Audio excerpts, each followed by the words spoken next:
আজ আপনাদের সাথে একটি 2 in 1 রেসিপি শেয়ার করব। এই রেসিপিটা হালুয়া এবং ডেজার্ট ২ রকমভাবেই আমরা পরিবেশন করতে পারবো। আসসালামু আলাইকুম সবাইকে।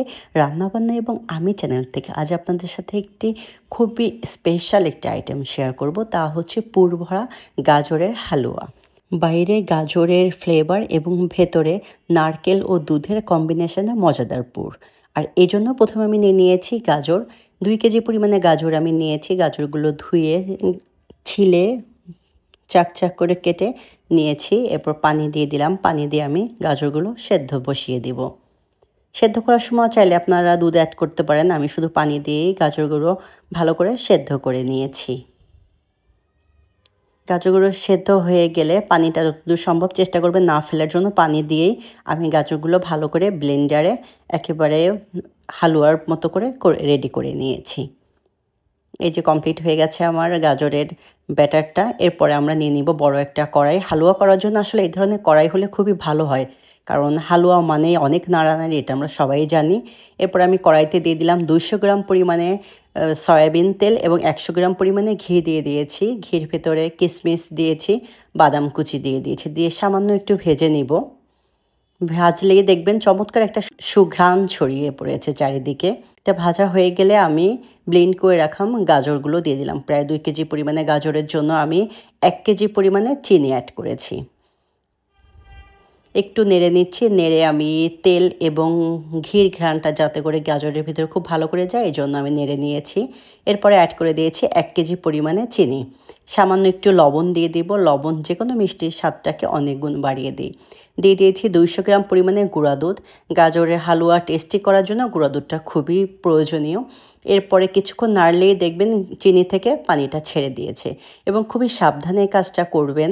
এটা প্রচুর পরিমাণে ছিটে এবং এই মুহূর্তে আমি আপনাদের সাথে একটা খুবই দরকারি একটা টিপস শেয়ার করব। তাহলে এই গাজরটা এত পরিমাণে ছিটছিল আসলে ভিডিও করাটা আমার জন্য অনেক কষ্টের হয়ে যাচ্ছিল। তো এই মুহূর্তে আমি কিছুটা কর্নফ্লাওয়ার গাজরের ভেতরে দিয়ে দিয়েছি, যাতে তারপরে মোটামুটি ছেটাটা একটু বন্ধ হয়েছে এবং খুব সুন্দর করে একেবারে দেখেন নেড়ে নেড়ে একটু ধৈর্য সহকারে গাজরের হালুয়াটা তৈরি করতে হবে। আমরা সবাই জানি হালুয়া মানেই ধৈর্যের পরীক্ষা। তো দেখেন অলমোস্ট আমার হালুয়াটা রেডি হয়ে গিয়েছে। আর যখনই কমপ্লিট হয়ে যাবে দেখবেন এমনিতে এটা উঠে আসবে, আপনার একেবারে কড়াইতে চলে আসবে। এরপর আমি চুলাটা বন্ধ করে পুরটা ঠান্ডা হতে দিব গাজরের হালুয়াটা। এরপর আমি পুরটা তৈরি করার জন্য 1 কেজি পরিমাণে গুঁড়া দুধ নিয়ে নিয়েছি। দুধটা জাল করে 1/2 কেজি পরিমাণে করেছি। এর ভিতরে 1 টেবিল চামচ সুজি, 1 টেবিল চামচ নারকেল কুড়া এবং 1/3 কাপ পরিমাণে গুঁড়া দুধ দিয়ে আমি ব্যাটারটা ভালো করে মিলিয়ে নিব। এই মুহূর্তে আমি চুলার ফ্লেমটা অন করিনি। ভালো করে মিলিয়ে নিয়ে তারপরে আমি চুলার ফ্লেমটা অন করে দিব। দিয়ে নেড়ে নিব। নেড়ে একেবারে ঘন একটা ক্রিমের মতো তৈরি করে নিব। এটাই হচ্ছে আমার পুর। এটা ঠান্ডা হলে আরও বেশি শক্ত হয়ে যাবে। তো দুটোই ব্যাটারি আমি ওভারনাইট রেখে ঠান্ডা করে নিয়েছি। দেখেন হালুয়াটাও রেডি হয়ে গেছে। এখন আমি এই যে আমার হালুয়াটা ঠান্ডা হয়ে একেবারে শক্ত হয়ে গিয়েছে। এখন আমি একটা চামচ নিয়েছি, চামচের সামান্য একটু ঘি হাত দিয়ে মেখে নিয়েছি। নিয়ে গাজরের পুরটা দিলাম, এর ভেতরে আমি দুধের পুরটা দিয়ে দিলাম। দিয়ে এরপর আরেকটু গাজরের হালুয়া নিয়ে উপর থেকে আমি কোট করে একটা বলের মতো তৈরি করে নিব। শেপটা আসলে আপনার ইচ্ছা মতো, আপনারা যেমন ভালো লাগে তেমনিভাবে শেপ দিয়ে নিতে পারেন। আমার ভিডিওটা যদি ভালো লেগে থাকে অবশ্যই একটা লাইক দিবেন, অবশ্যই কমেন্ট করবেন। দেখেন তৈরি হয়ে গিয়েছে মজাদার পুরভরা গাজরের হালুয়া। এত চমৎকার লাগছে আসলে দেখলে মনে হয় খেতে ইচ্ছা করছে।